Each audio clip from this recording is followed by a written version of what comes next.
तो जो आगे अब हम करते हैं अपना अगला टॉपिक, ग्राफी विधि से गति के समीकरण को हम किस प्रकार निकाल सकते हैं। तो पहले तो मैं बता देती हूँ कि गति के तीन समीकरण हैं। पहला v बराबर है u प्लस ए टी। इसमें हमें ये v जो है वो हमारा अंतिम वेग है और u हमारा आरंभिक वेग है। a इसके अंदर त्वरण नीचे लिखा हुआ है और t क्या है, समय। ठीक है। और ये अगला जो हमारा समीकरण है गति का वो है s is equal to u t plus 1/2 a t square. ठीक है। इसमें हमारा जो संबंध है वो मेन किस किस के बीच में है, s यानी कि दूरी या स्थिति और t यानी कि समय के बीच में। यानी कि अगर समय और स्थिति के बीच में संबंध पूछा गया हो तो हम इस इक्वेशन का यूज़ करते हैं, सवालों में काम आएगा ये आगे न्यूमेरिकल्स में। और तीसरा जो हमारा इक्वेशन है वो है v square minus u square is equal to 2as। इसमें हम संबंध देखेंगे वेग के अंदर और स्थिति के अंदर क्या संबंध है। तो ये जो तीनों हैं इनका तुम्हें ये पता होना चाहिए कि क्या चीज़ है। ये ध्यान से देखो, u हमेशा प्रारंभिक वेग होता है, s होता है अंतिम u होता है v है हमारा अंतिम वेग, a है त्वरण, s क्या है, दूरी है, और t जो दे रखा होगा इसके अंदर t क्या हमारा समय। ठीक है। तो हम 1 बाय 1 इन तीनों समीकरणों का ग्राफीय विधि से हम इन तीनों समीकरणों को किस प्रकार निकालेंगे उसके बारे में हम देखते हैं। तो सबसे पहले हम जो इक्वेशन डिराइव करेंगे, ये वाला जो समीकरण निकाल के देखेंगे कि समीकरण किस प्रकार से आती है ग्राफ की हेल्प से। तो हमारी पहली इक्वेशन हम निकालने जा रहे हैं v is equal to u plus a t. क्या करेंगे इसके लिए बच्चों, हम देख रहे हैं इसमें v वेग है, u भी वेग है, a त्वरण है और t समय है। तो मैंने बताया कि ये जो ग्राफ है वेग और समय के बीच में, वेग और समय के बीच में है। तो वेग इस तरफ ले लिया हमने, ये जो ग्राफ होता है इसको हमें एक्स एक्सिस हमारा होता है, ये वाई एक्सिस है। एक्स एक्सिस में हमने समय ले लिया, वाई एक्सिस में हमने वेग ले लिया। ठीक है। तो अब हमने ये जो पॉइंट है, कोई वस्तु देखो, ये समय जो दिखा रखा है यहाँ पे, इस तरफ समय है और इस तरफ वेग है। तो वस्तु का वेग शून्य नहीं है, कुछ ना कुछ वेग है। यहाँ से जो ग्राफ हमारा शुरू हो रहा है इसका मतलब हमें क्या पता चल रहा है कि जो वस्तु का वेग है वो ए पॉइंट से शुरू होकर आगे बढ़ रहा है। मतलब क्या है कि आरंभिक वेग उसका क्या था, जितना भी जो भी है शून्य नहीं है, कुछ ना कुछ वेग है उसका। तो जो भी आरंभिक वेग होगा, इसको जो ए पॉइंट है वहाँ से किसी वस्तु ने चलना शुरू किया और उसके बाद धीरे धीरे धीरे करती समय के साथ, इधर समय जैसे जैसे बीतता गया वैसे वैसे उस वस्तु के वेग में परिवर्तन होता गया, चेंज होता गया और वस्तु आगे बढ़ती गई और आखिर में इस पॉइंट बी तक पहुँच गई। यानी कि हम कह सकते हैं कि जो ए पॉइंट है वो इसका प्रारंभिक वेग है, या ए है इसका प्रारंभिक वेग, और इसको कितना लिख सकते हैं हम, यू से। ये प्रारंभिक वेग यहाँ से चलना शुरू कर देती है और कहाँ से ए से जाके वस्तु कहाँ पहुँचती है, बी पॉइंट पर पहुँचती है। ठीक है। तो ये पता होना चाहिए वेग है और ये समय है।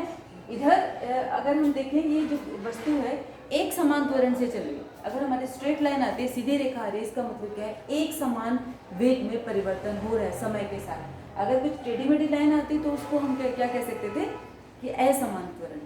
तो एक समान उसकी त्वरण में परिवर्तन हो रहा है और इस तरह से हम यहाँ से जो ग्राफ शुरू किया यहाँ तक पहुँचे। फिर हमें क्या करना है उसके बाद कि v के इस तरह से बिल्कुल इस अक्ष के जो हमारा y एक्सिस है उसके पैरेलल हमने उसके साथ समानांतर हमने ये लाइन ड्रॉ करके b से लेके c तक, और इधर इसके x एक्सिस के पैरेलल हमने ये वाली लाइन ड्रॉ कर ली यहाँ से यहाँ तक। ठीक है। उसके बाद क्या करना है, हमें देखना है कि समय के साथ साथ इस वस्तु के वेग में परिवर्तन हो रहा है। ठीक है।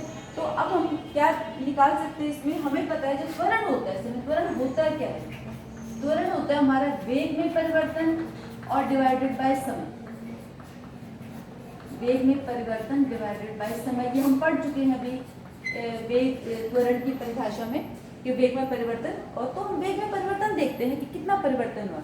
देखो शुरू में वेग इतना था, ये क्या है हमारा आरंभिक वेग, और बाद में वेग कितना हो गया, इतना हो गया, यानी कि इतना। ठीक है। तो हम आरंभिक वेग हमारा ओ ए क्या है हमारा, ओ ए को लिख सकते हैं यहाँ पे, ओ ए है हमारा प्रारंभिक वेग। और जो इसमें ओ ए के बाद ये जो ओ ई है, ये इसके पैरेलल क्या है, बी सी है। बी सी हमारा क्या है, अंतिम वेग। ये हमारा अंतिम वेग हो गया। और जो समय हमारे इस तरफ हम ओसी को क्या ले सकते हैं, हमारा समय, और इसको हमने किससे लिख दिया, टी से लिख दिया, इसको हमने डी से लिख दिया, प्रारंभिक वेग को हमने यू से लिख दिया। अब त्वरण जो हमें कहता है, त्वरण की जो परिभाषा है वो क्या कहती है कि वेग में परिवर्तन की दर को हम कहते हैं त्वरण। तो हम देख लेते हैं वेग में कितना परिवर्तन हुआ, कि भाई पहले इतना वेग था, बाद में इतना था, और तो इन दोनों का डिफरेंस निकाल लेते हैं कि अगर हम निकालना चाहते हैं इसमें बी डी, देखो बी डी क्या है, ये जो पूरा जो है वो तो हमारा डी है, और इतना क्या है, ये यू है, ये वाला। देखो ये और ये दोनों एक दूसरे के इक्वल है, यानी कि हमारा जो वेग था, जो आरंभिक था ओ से लेके ए तक, वो कितना है, यू है। तो जो डी सी है वो भी यू के इक्वल हुआ। और इसी तरह से जो हमारा अंतिम वेग है वो हम देखिए, देखो यहाँ से लेके यहाँ तक ये भी v है, और यहाँ से लेके यहाँ तक ये भी v है। तो अगर हम BC निकालेंगे, देखो BC चीज है, ये निकालना चाहेंगे, तो BC हमारे किसके बराबर है, BC बराबर है BD प्लस BC, ठीक है। और BC अब देखो क्या है, ये BC मैंने बताया था, BC क्या है, ये v के इक्वल है, यानी कि अंतिम वेग जो हमारा यहाँ से कंसीडर होगा, ये वेग है इस तरह, तो ये अंतिम वेग यहाँ है, तो ये हमारा जो BC की वैल्यू हमारी क्या है, v, और BD ये हमें अभी नहीं पता, इसको निकाल लेंगे। और DC क्या है बताया था, DC हमारा क्या है, ये हमारा प्रारंभिक वेग है, और इसको लिख सकते हैं UC। तो BD की वैल्यू कितनी आ गई, v माइनस यू। ये जो BD है हमारा क्या है, वेग में परिवर्तन, ठीक है। तो हमें त्वरण की परिभाषा के अनुसार पता चल गया वेग में परिवर्तन क्या आ गया, हमारा BD आ गया। तो देखो जो त्वरण हमारा A है वो क्या होगा, वेग में परिवर्तन कितना हुआ, BD।